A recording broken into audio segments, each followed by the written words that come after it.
இந்த வீடியோவில் நம்ம எதை பற்றி பார்க்க போகிறோம்னா பொங்கல் பரிசு தொகுப்பு குறித்தும் மகளிர் உரிமை தொகை குறித்தும் முக்கியமான புதிய தகவல் ஒன்று விலகி உள்ளது. அது என்ன என்பதை பற்றி தான் இந்த வீடியோவில் நம்ம டீட்டெயிலாக பார்க்க போகிறோம்.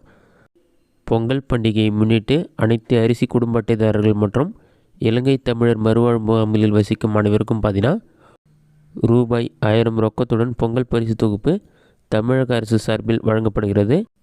முதல்வர் மு.க. ஸ்டாலின் அவர்கள் பொங்கல் பரிசாக 1 கிலோ பச்சரிசி, 1 கிலோ சர்க்கரை, ஒரு முழு கரும்பு மற்றும் ரூபாய் 1000 ரொக்க பணம் இலவச வேட்டி சேலை வழங்கும் பணியை கடந்த 10ஆம் தேதி காலை ஆழ்வார்பேட்டையில் தொடங்கி வைத்தார். மொத்தம் 2,19 லட்சம் அரிசி பெறும் குடும்ப அட்டைதாரர்களில் ஒருவர் கூட விடுபடாமல் பொங்கல் பரிசு தொகுப்பு சிறப்பாக வழங்கப்பட்டு வருகிறது. டோக்கன் பெற்றவர்களுக்கு பார்த்தீங்கன்னா பொங்கல் பரிசு ரூபாய் 1000 ரொக்க பணம் 10ஆம் தேதி முதல் நேற்று வரை வழங்கப்பட்டது.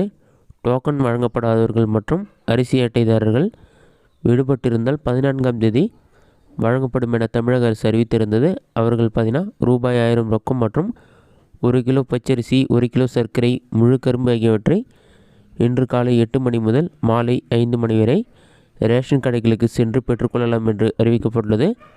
நாளை மற்றும் நாளை மறுநாள் பார்த்தீங்கன்னா ரேஷன் கடைகளுக்கு விடுமுறை என்பதால் பரிசு பொருட்கள் மற்றும் ரொக்கப்பணம் பெறாதவர்கள் இன்றைய ரேஷன் கடைகளுக்கு சென்று அவற்றை பெற்றுக்கொள்ள வேண்டும் என்று அறிவிக்கப்பட்டுள்ளது. இதுதான் பொங்கல் பரிசு தொகுப்பு சம்பந்தமான அறிவிப்பு. அடுத்ததாக மகளிர் உரிமை தொகை சம்பந்தமாக அறிவிப்பு விலகியுள்ளது. அதில் என்ன சொல்லியிருக்காங்கன்னா, ஜனவரி மாதம் 3ஆவது வாரம், அதாவது ஜனவரி 22ஆம் தேதி இதற்கு விண்ணப்பிப்பது சம்பந்தமான அறிவிப்பு விலகும் என்று கூறப்பட்டுள்ளது. அதன் பிறகு யாரெல்லாம் தகுதி இருந்தும் மகளிர் உரிமை திட்டத்தில் அப்ளை செய்யாமல் இருந்தார்களோ அவர்களும் அப்ளிகேஷன் ஸ்டேட்டஸ் செக் பண்ணும்போது யாருக்கெல்லாம் தங்கள் குடும்ப அட்டை எண் எங்கள் தரவுகள் இல்லை அந்த மாதிரி ஷோ ஆச்சோ அவர்களுக்கு எப்போது விண்ணப்பிக்கலாம் என்று அறிவிப்பு விலகும். ஜனவரி மாத இறுதியில் பார்த்தீங்கன்னா அவங்களுக்கு இ-சேவை மையம் மூலமாக தான் அப்ளை பண்ணுற மாதிரி இருக்கும்.